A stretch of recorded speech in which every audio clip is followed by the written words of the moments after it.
नमस्कार दोस्तों, HK study campus में आपका पुनः स्वागत है। आज हम आपको आदि ऐतिहासिक काल के बारे में जानकारी देंगे और समय खराब न करते हुए वीडियो को प्रारंभ करते हैं। देखिए, आदि ऐतिहासिक काल। आदि ऐतिहासिक काल में लेखन कला का, आदि ऐतिहासिक काल में लेखन कला का विकास हो गया था, मगर अभी तक पढ़ी नहीं गई। अब होता क्या इसके बाद कि सिंधु घाटी सभ्यता यानी सिंधु घाटी सभ्यता की कालावधि को ही आदि ऐतिहासिक काल की संज्ञा दी गई है। अब आगे चलते हैं कि सिंधु घाटी सभ्यता या हड़प्पा सभ्यता। अब ये दोनों बातें, दोनों नाम कैसे आ रहे हैं ये बात समझ लो। यानी सिंधु घाटी सभ्यता इसलिए कहा जाता है इसको कि सिंधु नदी के किनारे। हड़प्पा सभ्यता इसलिए कहा जाता है कि हड़प्पा शहर में इसकी खुदाई हुई थी, इसलिए इसको हड़प्पा सभ्यता कहा जाता है। क्लियर? अब बात आती है कि संस्कृति की जानकारी सबसे पहले कब हुई। तो सिंधु घाटी सभ्यता की जो खोज हुई थी पुरातत्ववेत्ता के आधार पर, वो की गई थी 1921 में। अगर यही प्रश्न ये उठता है कि सिंधु घाटी सभ्यता की खोज के निर्माता, तो खोज के निर्माता थे सर जॉन मार्शल और खोजकर्ता कौन थे? दयाराम साहनी। अगर ये पूछा जाता है कि सिंधु घाटी सभ्यता के निर्माता कौन है, सिर्फ ये पूछे जाते खोज के नहीं, तो वो थे द्रविड़। तो ये बात समझ में आ गई कि इसको हड़प्पा संस्कृति क्यों कहते हैं, और इसे क्योंकि इस संस्कृति का सबसे पहले जो पता चला था हड़प्पा शहर में पता चला था।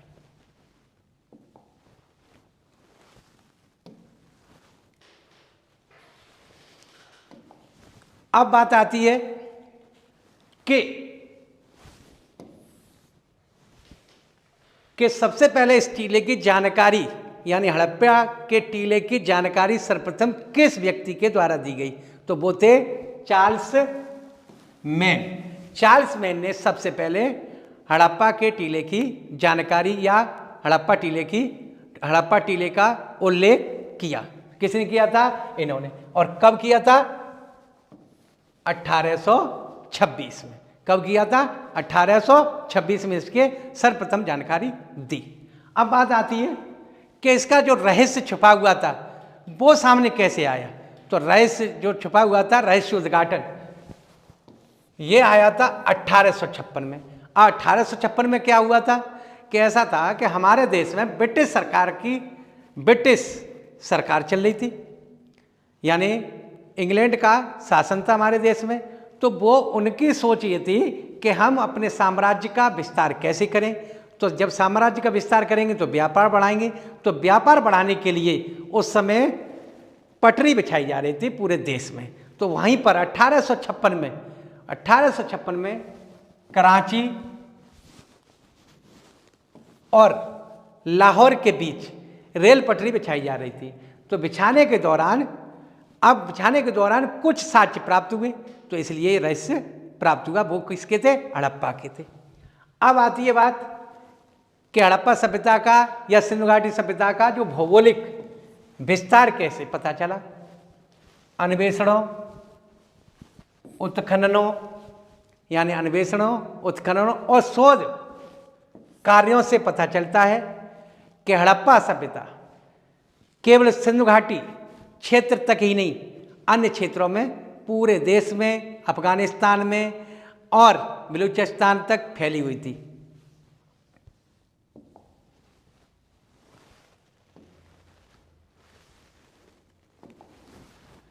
जैसा कि मार्शल थे, सर जॉन मार्शल, उनकी धारणा थी कि हड़प्पा का समूचा जो क्षेत्रफल है वो किस प्रकार का है? त्रिभुजाकार। यानी सिंधु घाटी सभ्यता का जो क्षेत्रफल है वो किस प्रकार का है? त्रिभुजाकार। उसकी आकृति किस प्रकार की थी? त्रिभुजाकार। अब यही उसका लगभग जो क्षेत्रफल था वो कितना था? 12,99,600 वर्ग किलोमीटर। मगर कुछ इतिहासकार या पुरातत्ववेत्ता इसका जो क्षेत्रफल है वो बताते हैं 13 लाख। कितना बताते हैं? 13 लाख लगभग क्षेत्र बताते हैं। अब इसमें बात ये आती, भाई जब त्रिभुजाकार था तो उसका लंबाई और चौड़ाई भी होगी। पूर्व क्षेत्र कौन सा है, पश्चिमी क्षेत्र कौन सा है, उत्तरी कौन सा है। तो देखिए हड़प्पा सभ्यता का या सिंधु घाटी सभ्यता का, यहाँ प्रश्न ऐसे भी पूछ सकता है कि आदि ऐतिहासिक काल का पूर्वी क्षेत्र कौन सा था, तो आपको पता होना चाहिए आलमगीर था।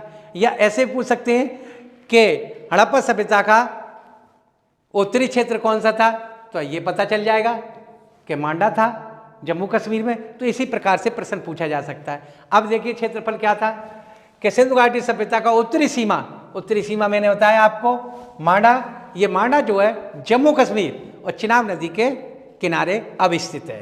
कहाँ पर स्थित है? अवस्थित है। अब दूसरी बात आती है कि दक्षिण में नर्मदा नदी के मुहाने पर भगतरा राव या दैमाबाद। कुछ पुस्तकें देती हैं भगतरा राव और कुछ पुस्तकें देती है दैमाबाद। अब आपके दिमाग में ये चल रहा होगा छात्रों कि ये दैमाबाद कहाँ पड़ता है, तो दैमाबाद ये है आपके वर्तमान में महाराष्ट्र। कहाँ पड़ता है? महाराष्ट्र में। अब बात आती है कि इसका पूर्वी क्षेत्र कौन सा था, तो मैंने बताया आलमगीर जो उत्तर प्रदेश के मेरठ जिले में है, तथा पश्चिमी छोर यानी इसका पश्चिमी जो भाग था वो कहाँ था, वो था आपका बलूचिस्तान के मकरान तट यानी सुतका गे डोर। कहाँ पर था? सुतका का डोर। अब आगे बढ़ते हैं।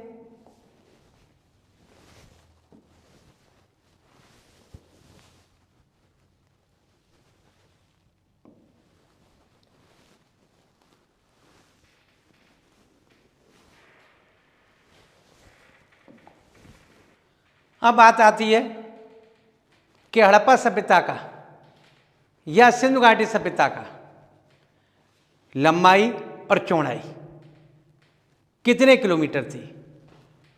यानी सिंधु घाटी सभ्यता का जो पूरब से पश्चिम से पूरब तक की लंबाई कितनी थी, वो थी आपकी 1600 किलोमीटर। और यहीं अगर ये पूछ लिया जाए कि उत्तर से दक्षिण तक की लंबाई कितनी थी, 1100 किलोमीटर।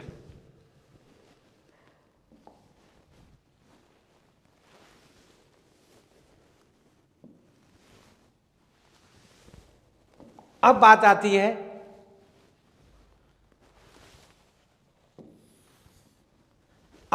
है नगर योजना, यानी सिंधु घाटी सभ्यता की नगर योजना किस प्रकार की थी।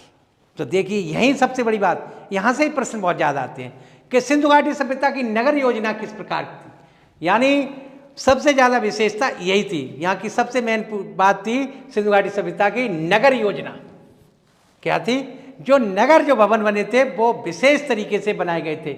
और दूसरी बात थी सफाई, यानी विशेष ध्यान रखा गया था नगर, यानी जो शहर के जो मकान बने थे, भवन बने थे, उनकी विशेषता थी। पानी, नालियों का पानी निकलने की, सड़क बनने की, उन्हें किस तरीके से रसोई घर बनाना है, किस जगह क्या चीज़ स्थापित करनी है, किस जगह बेडरूम बनाना है, किस जगह आवास के लिए, लोगों के आने के लिए, वो सारी व्यवस्थाएं थी। नगर योजना थी वहाँ की, बहुत ही बढ़िया। अब हड़प्पा कालीन बड़े नगरों, बड़े बड़े थे, क्षेत्रफल की दृष्टि से भी बड़े थे और बने हुए भी थे, कस्बों के आधार संरचना पर बने थे।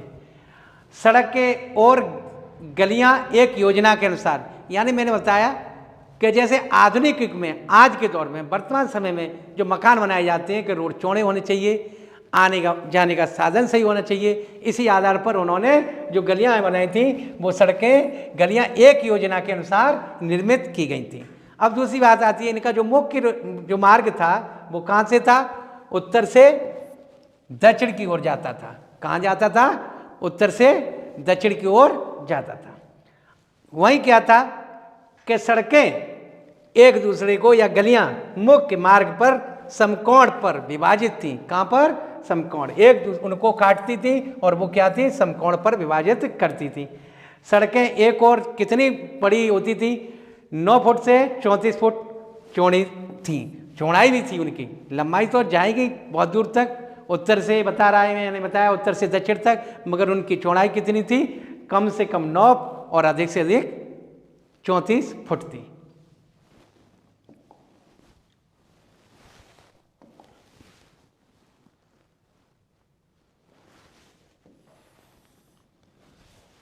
ये मार्ग समकोण पर एक दूसरे को काटते थे, जिससे यानी जो मार्ग थे एक दूसरे को काटते थे, जिससे नगर वर्गाकार आयताकार खंडों में विभाजित थे।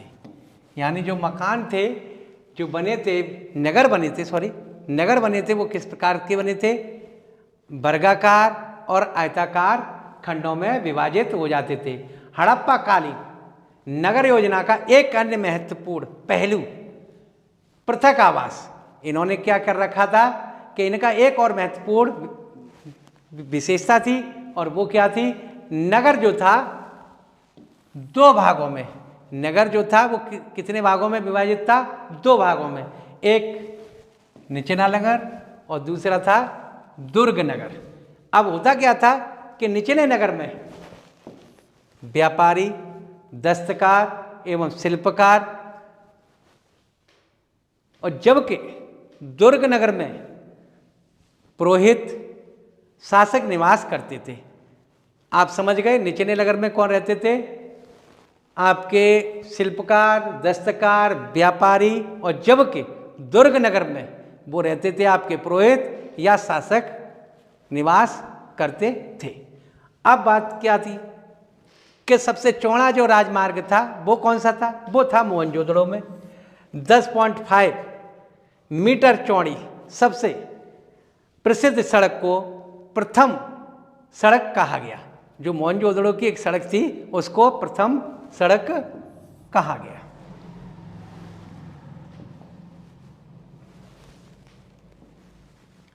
अब बात आती है कि जो सिंधु घाटी सभ्यता के जो एक ऐसा मार्ग था जिस पर एक ही साथ कई वाहन गुजर सकते थे, एक साथ एक पहिए वाले एक साथ कई वाहन गुजर सकते थे। वो जब चौड़ी हो गई तभी तो गुजर सकते थे। अब दूसरी बात आती है कि हड़प्पा के प्रमुख नगर, जो हड़प्पा के जो प्रमुख नगर बने थे तो वो किससे बने थे? ईंटों से बने थे। मगर दो विशेषताएं थी यहाँ पर भी कि कुछ भवन पक्की ईंटों से बने थे और कुछ नगर जैसे कालीबंगा में भवन तो कच्ची ईंटों से बने थे, मगर नालियाँ या जमीन की जो स्तर की बात थी वो पक्की ईंटों से बने थे। मगर जो बड़े जो थे हड़प्पा में तो उनका ईंट का जो आकार था वो किस प्रकार का था? 7 × 14 × 7 सेंटीमीटर। और इनका जो अनुपात था 1:2:4। अनुपात क्या था इनका? ईंटों का यानी लंबाई, चौड़ाई और ऊंचाई 1:2:4। ये इसका अनुपात था ईंटों का। किसका? सिंधु घाटी सभ्यता की। अब यही बात आती है कि जो बड़ी नालियाँ थी, यानी जो नालियों को ढकने के लिए नालियाँ बड़ी बनाई जाती थी क्योंकि पानी निकलने के लिए, तो उन्हें बनाने के लिए बड़ी ईंटों की आवश्यकता थी। तो वो ईंट का आकार कितना था? 51 सेंटीमीटर से भी अधिक था। कितना आकार था? 51 सेंटीमीटर से भी अधिक था। अब दूसरी बात यहाँ आती है कि ईंटें बनी किससे थी? तो जलोढ़ मिट्टी से बनी थी। कौन सी मिट्टी से बनी थी? जलोढ़ मिट्टी से बनी थी या बनाया जाता था। हड़प्पा कालीन नगरों के भवन। अब दूसरी बात ये आती है कि हड़प्पा कालीन के जो भवन बने थे वो कितनी श्रेणियों में बांट रखे थे? वो 3 श्रेणियों में बांट रखे थे। कितनी श्रेणियों में? 3 श्रेणियों में। वो कौन कौन से थे? आवासी, जहाँ लोग निवास करते थे, आवासी मकान बने थे, और विशाल भवन। विशाल भवन बड़े बड़े जो पुरोहित या राजा महाराज जैसी स्थिति थी वो लोग रहते थे। और सार्वजनिक भवन।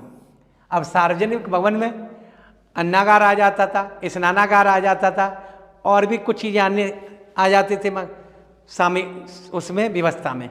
जो अन्नागार और स्नानागार ये सार्वजनिक होते थे, यहाँ पर वो लोग अपना प्रयोग करते थे। ये सिंधु घाटी सभ्यता की विशेषता थी। अब आगे बढ़ते हैं।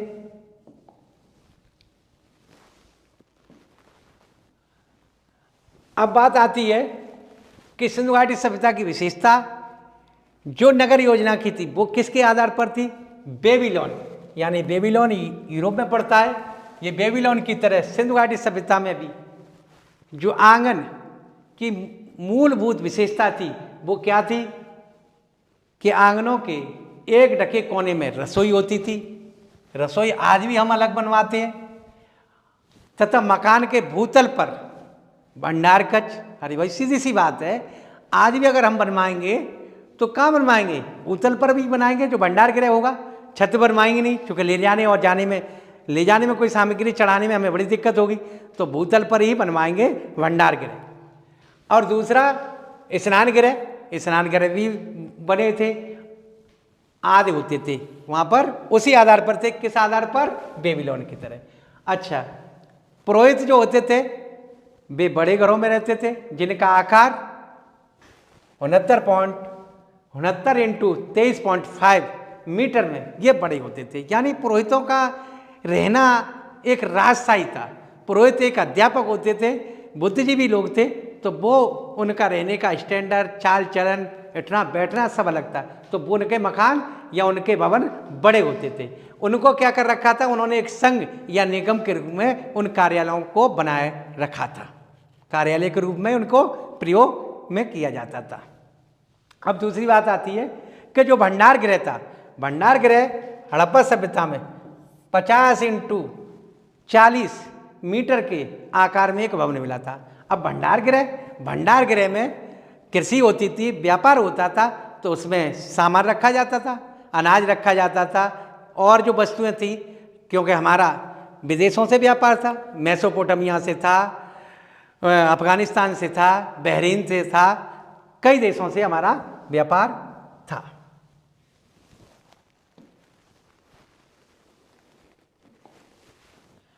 अब जो भंडार गृह होते थे तो उसके बीच में क्या होता था कि सामान लेने जाने में गाड़ियां भी साथ चली जाएं, तो इसलिए उसमें एक 7 मीटर का गलियारा भी था चौड़ा, क्योंकि इधर बना था एक भंडार गृह, एक इधर बना होता था, तो उसमें क्या था? एक 7 मीटर का एक चौड़ा गलियारा भी होता था, जिससे सामान को ले जाने लाने में समस्या नहीं हो। इसी आधार पर अनाज, कपास, व्यापारिक वस्तुओं को भंडार गृह के लिए प्रयुक्त एक विशाल भंडार गृह था। यानी मैंने अभी आपको बताया था कि व्यापार वस्तुओं को एक तरीके से ये मान लीजिए गोदाम की तरह से उसे प्रयोग में लाते थे, आधुनिक तौर की तरह। अब आती है प्रसाद। ये प्रसाद क्या है? प्रसाद एक तरीके से महल को बोलते हैं, किले को। तो वो क्या था कि मोहनजोदड़ो में एक पहली सड़क से कुछ दूरी पर, जो मोहनजोदड़ो एक हड़प्पा सभ्यता का या आदि ऐतिहासिक काल का एक शहर है, उसमें एक पहली जो सड़क थी कुछ दूरी पर पक्की ईंटों से बना एक महलनुमा, मैंने बताया था कि बड़ी आकृति में जो भवन बना था, महल या दुर्ग की टाइप का था, उसे प्रसाद कहा जाता था। अब आती बात कि हड़प्पा कालीन उपकरण, यानी जो हड़प्पा काल के लोगों ने जो उपकरण बनाए वो किससे बनाए? तो आपको पता है कि उस समय पत्थर से निर्मित थे, और ताम्र और कांस्य का प्रयोग किया जाता था उपकरण बनाने के लिए। किस किस का प्रयोग किया जाता था? पत्थर का और ताम्र और कांस्य। और ये बात कैसी है कि देखिए, पत्थर तो हमारे आदि ऐतिहासिक काल से ही था पत्थर, क्योंकि प्रागैतिहासिक काल में पत्थर ही थे, और तांबा नपाषाण काल में जानकारी होगी, और कांस्य आदि ऐतिहासिक काल में जानकारी होगी। तो इससे वे अपने उपकरण किससे बनाते थे? इन्हीं सामग्रियों के माध्यम से बनाते थे। अब यही बात आती है कि जो सुई और सुआ वो किससे बने थे? वो हाथी के दांत के बने थे। अब यही क्या करते थे वो कि शीशे के चौकोर टुकड़े मछली के पकड़ने के जाल में, कि उस समय मछली पकड़ते थे, शिकार करते थे ये लोग भी आदि ऐतिहासिक काल में, तो मछली पकड़ने के लिए तो क्या करते थे? उसमें शीशे के चौकोर टुकड़े जाल में डाल देते थे, जिससे वो जाल पानी के अंदर चला जाए और मच्छी उसमें आ जाए, इसलिए ये प्रयोग करते थे।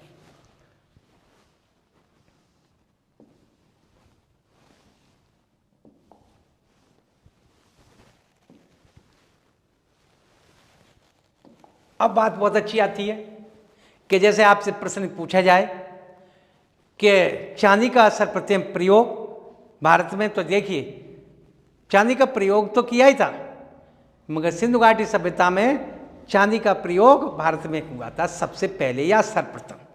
कहाँ हुआ था? सिंधु घाटी सभ्यता में चांदी का प्रयोग। अब बात आती है कि स्वर्ण का भी विकास हो चुका था, जानकारी थी, मगर स्वर्ण की अपेक्षा, स्वर्ण मीन सोना, सोना की अपेक्षा चांदी का अधिक प्रचलन था, क्योंकि चांदी की अधिक मात्रा थी उस समय, तो इसलिए चांदी का अधिक प्रयोग करते थे। सिंधु सभ्यता के नगरों से चांदी के साथ सीसा मिलने के साक्ष्य प्राय मिलते हैं, यानी चांदी तो प्राप्त थी, चांदी के साथ सीसा के मिलने के साक्ष्य भी मिलते हैं सिंधु घाटी सभ्यता में, या हड़प्पा कालीन। उसके अलावा हड़प्पा कालीन लोगों के द्वारा सीसा, संख्या, सुरमा, निकेल का भी प्रयोग करते थे। इन चीज़ों का भी वो प्रयोग करते थे, सीसा के अलावा, चांदी के अलावा इन चीज़ों का, संख्या का भी और सुरमा का भी और निकेल का भी प्रयोग करते थे।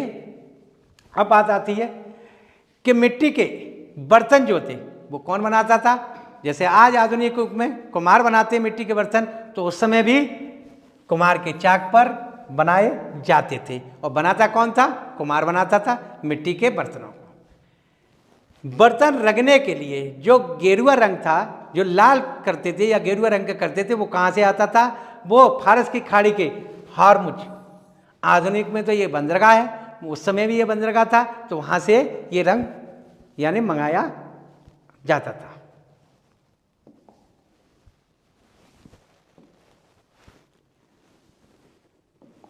अब बात आती है कि उस समय सिंधु घाटी सभ्यता में काला रंग बनाने का क्या था? मैग्नी फेरस हेमेटाइट एक लोहा अयस्क था, इससे काला रंग तैयार किया जाता था या बनाया जाता था सिंधु घाटी सभ्यता में। अब उसी समय ये साक्ष्य कहाँ से मिले? हड़प्पा एवं रहमान डेरी में प्रारंभिक हड़प्पाकालीन स्तरों से, यानी हड़प्पाकालीन स्थान से मिट्टी की पकाई गई चूड़ियाँ मिली हैं। यानी उस समय चूड़ियों का भी विकास हो गया था, पर वो किससे थी? मिट्टी की पकाई गई, पर बनाई किससे जाती थी? चिकनी मिट्टी की बनाई जाती थी। किसकी बनाई जाती थी? चिकनी मिट्टी की से बनाई गई थी। अब बात आती है कि हड़प्पा सभ्यता या सिंधु घाटी सभ्यता के लोगों को गणित की जन्मस्थली, हड़प्पा सभ्यता को गणित की जन्मस्थली कहा गया है, क्योंकि इन्होंने गणित के यानी संख्याओं और संख्यात्मक प्रणाली का भी जन्म हुआ था, इसीलिए इसको गणित की जन्मस्थली कहा जाता है। अब बात आती है कि हड़प्पाकालीन लोग दशमलव पद्धति पर भी कार्य करते थे, यानी दशमलव की प्रणाली का भी उन्हें ज्ञान था। इसी आधार पर योग, गुणात्मक पद्धतियां का भी प्रयोग करते थे।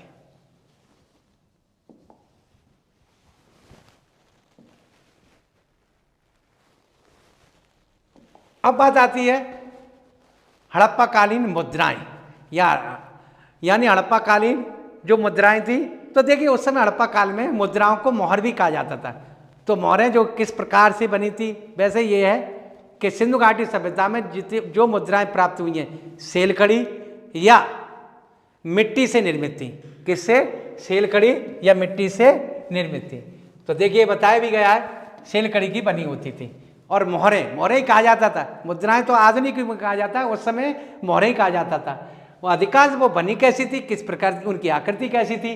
वर्गाकार या चौकोर या घनाकार या बेलनाकार की आकृति की थी। किस प्रकार की थी? गोलाकार, घनाकार या बेलनाकार भी थी।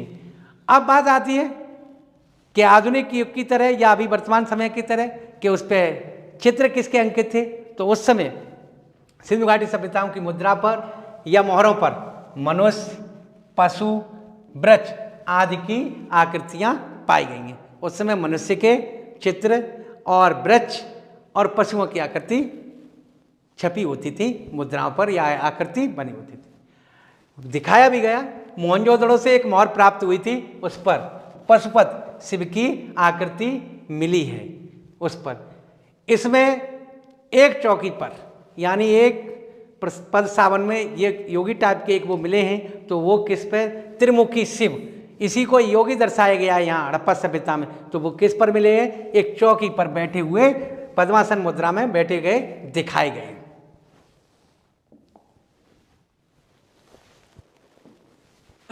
अब बात आती है हड़प्पा समाज या सिंधु घाटी सभ्यता की सामाजिक व्यवस्था। तो सैंधव समाज मात्र सत्तात्मक था। तो मात्र सत्तात्मक यानी हड़प्पा सभ्यता में महिलाओं को अधिक महत्व दिया जाता था, इसके आधार पर थी। हड़प्पाकालीन समाज 4 वर्गों में बांटा जा सकता है। हड़प्पाकालीन जो समाज था वो कितने वर्गों में बांटा जा सकता है? 4 वर्गों में। वो 4 वर्ग कौन कौन से थे? विद्वान वर्ग, योद्धा वर्ग, व्यापारी तथा शिल्पकार और श्रमिक। शिल्पकार और श्रमिक एक ही में रखे गए थे। विद्वान वर्ग अलग थे, योद्धा अलग थे, व्यापारी अलग थे, क्योंकि इनका स्थान बहुत अलग था। पुरोहितों का समाज में सम्मत है बहुत सम्मान था, यानी पुरोहितों का समाज में सम्मत है अधिक सम्मान था। क्यों था इनका? अब ये बात आपके दिमाग में चल रही होगी कि सिंधु घाटी सभ्यता के समय पुरोहितों का अधिक सम्मान क्यों था? क्योंकि वो अध्यापक थे, पढ़ाने का कार्य करते थे, इसलिए इनका अधिक सम्मान था। अब बात आती है कि देखिए सिंदूर भरने की प्रथा, यानी हमारे हिंदू धर्म के अनुसार जो महिलाएं श्रृंगार करती हैं तो सिंदूर जो भरती हैं ये सिंधु घाटी सभ्यता की देन है। जो आधुनिक में अपने आप को सुंदर दिखाने के लिए ये परंपरा है, तो ये जो है किसकी देन है? हड़प्पा सभ्यता की देन है। इसी समय जो है खोज हुई थी चंद्रगुड़ों में लिपस्टिक के प्रयोग की, उसी समय चंद्रगुड़ो एक हड़प्पा का शहर है, वहाँ पर किसकी खोज हुई या किसका प्रयोग के प्रमाण मिले हैं? तो वो मिले लिपस्टिक के प्रयोग के प्रमाण मिले हैं। प्रसाधन भी इसी से जुड़ा हुआ है, क्योंकि ये अपने आप को सुंदर रखने के लिए या अपने आप को देखने के लिए प्रसाधन का प्रयोग करते थे, सामग्रियों का प्रयोग किया जाता था। कांस्य के अंडाकार, जो कांस्य था उसके अंडाकार दर्पण,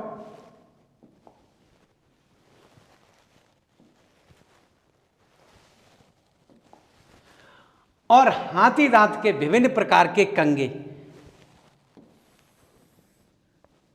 हाथी के दांत के विभिन्न प्रकार के कंगा जो मांग काटने के लिए जो प्राप्त हुए हैं। अच्छा, हड़प्पाकालीन लोग मांसाहारी भोजन के प्रेमी थे। पशु बलि का भी प्रचलन था, यानी उस समय जब मांस खाएंगे तो स्वाभाविक है कि पशुओं की हत्या करेंगे या उनकी बलि दी जाती थी। अब बात आती है सर्वप्रथम यहाँ के निवासियों ने यानी सिंधु घाटी सभ्यता के लोगों ने सर्वप्रथम कपास उपजाने का श्रेय जाता है। यानी ये दिया गया है कि कपास उपजाने का प्रश्न ऐसे पूछा जाता है कि कपास उपजाने का श्रेय सर्वप्रथम किन लोगों को जाता है? तो हड़प्पा सभ्यता के लोगों को जाता है। इन्होंने प्रारंभ किया था कपास उपजाने का, यानी सर्वप्रथम कपास इन्हीं के माध्यम से उपजाया गया। लोथल में एक वृत्ताकार चक्की के 2 पार्ट प्राप्त हुए। लोथल जो है सिंधु घाटी सभ्यता का प्रधान बंदरगाह था, यहाँ से व्यापार भी होता था, मगर यहाँ से एक साथ ये भी प्राप्त हुआ है कि यहाँ पर वृत्ताकार चक्की के भी 2 पार्ट प्राप्त हुए। नैसदी ये हड़प्पा सभ्यता का एक नगर है, यहाँ से पशुपालकों के प्रमुख यानी पशुपालकों का प्रमुख केंद्र था। हड़प्पाकालीन लोगों का प्रमुख उद्योग कपड़ा बुनना, यानी एक महत्व इनका एक और भी था कि कपास जब उन्होंने सीख लिया करना तो क्या मतलब हुआ, फिर इन्होंने एक उद्योग और चलाया कि उसे कपड़ा बनाने का इनका प्रमुख उद्योग था, यही उनका बुनना और बनाना। और यहाँ एक और काम था बढ़ईगीरी का व्यवसाय, यानी आधुनिक में कारपेंटर बुनते हैं, बढ़ई बुनते हैं, तो उनका भी काम होता था।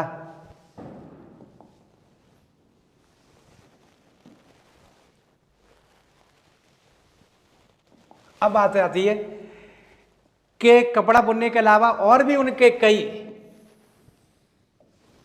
व्यापार थे, विभिन्न उद्योग थे, उद्योग धंधों में निपुणता प्राप्त कर ली थी उन्होंने। ऐसा ही नहीं है कि एक ही व्यापार हो, सिंध वासियों ने विभिन्न उद्योगों और धंधों में निपुणता प्राप्त कर दी। हड़प्पा नगर के व्यापारी मुख्यतः जलीय मार्ग से, देखिए क्या था कि हड़प्पा काल के जो लोग थे वो जो अपना व्यापार करते थे वो सबसे अधिक कैसे करते थे, जली मार्ग से करते थे, क्योंकि उस समय आने जाने का जो संसाधन थे नावों के माध्यम से करते थे, तो जल से उनका व्यापार अधिक होता था, जली मार्ग के माध्यम से। अब दूसरी बात आती है कि सेंधर निवासियों के दूसरे देशों से व्यापार होते थे, वो कहाँ कहाँ होते थे, तो देखिए मध्य एशिया, फारस की खाड़ी के देशों, उत्तरी पूरी अफगानिस्तान, ईरान और मेसोपोटामिया, मिस्र, यानी आपका मेसोपोटामिया और बहरीन देश भी है, उससे भी इनका व्यापार होता था। साथ ही घनिष्ठ व्यापारिक संबंध थे इनके। मिस्र के साथ लोथल का बहुत ही महत्वपूर्ण व्यापार था, यानी यहाँ से प्रधान जो मिस्र के साथ किसका अधिक व्यापार था, वो था आपका लोथल से होता था।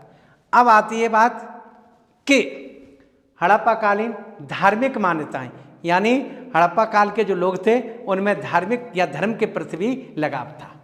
तो धर्म में क्या था उन्हें, कि जैसे आपको दर्शाया गया है कि मातृ देवी तथा शिव की पूजा, यानी मातृ देवी और शिव की पूजा तो वे करते थे, इसके अतिरिक्त अन्य विभिन्न प्रकार के पशु पक्षियों वृक्षों की भी उपासना करते थे।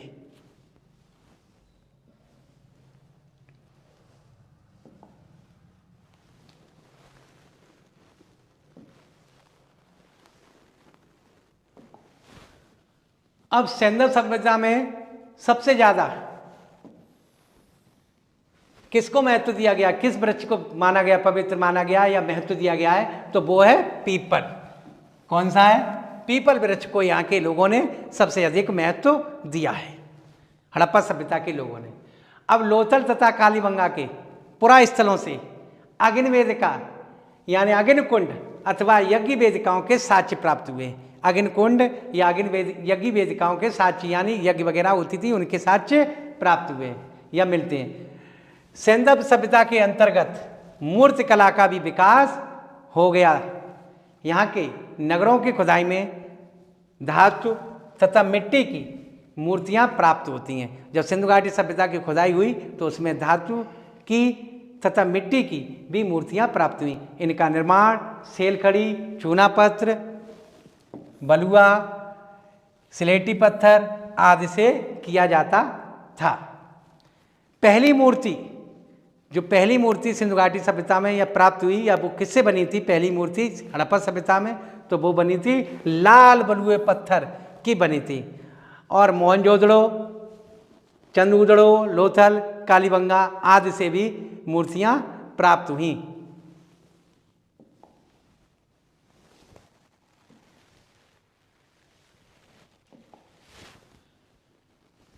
हड़प्पा की जो समाधियां थी, यानी जब व्यक्ति मृत्यु हो जाती थी तो उन्हें किस तरीके से उनकी समाधियां बनाई जाती थी या दफनाया जाता था, वो किस तरीके से वो दर्शाया गया है। तो हड़प्पा की जो समाधियां थी, समाधियों में जो शव रखे जाते थे और शव अधिकतर किस दिशा में रखे जाते थे, वो उत्तर दिशा की ओर रखे मिले पाए गए, यानी उत्तर दिशा की ओर सबको अधिकतर रखा जाता था। हड़प्पा में, हड़प्पा शहर से विस्तृत कब्रिस्तान R37 बहुत ही महत्वपूर्ण है। ये कई बार पूछा गया है कि R37 कब्रिस्तान किस स्थान से प्राप्त हुआ, तो ये कहाँ से मिला है, हड़प्पा शहर से प्राप्त हुआ है। कालीबंगा में दक्षिण उत्तर, लोथल में पूर्व पश्चिम तथा रोपड़ में पश्चिम पूर्व दिशा में लिटाए गए सब प्राप्त होते हैं। यानी जो हड़प्पा के और शहर थे, कालीबंगा में दक्षिण उत्तर में, लोथल में पूर्व पश्चिम में और रोपड़ में पश्चिम पूर्व दिशा में शवों को लिटाया जाता था। छात्रों, मेरा मानना है कि वीडियो आपको पसंद आया होगा। इसका जो शेष भाग रह गया है वो अगले वीडियो में आपको उपलब्ध कराया जाएगा। धन्यवाद।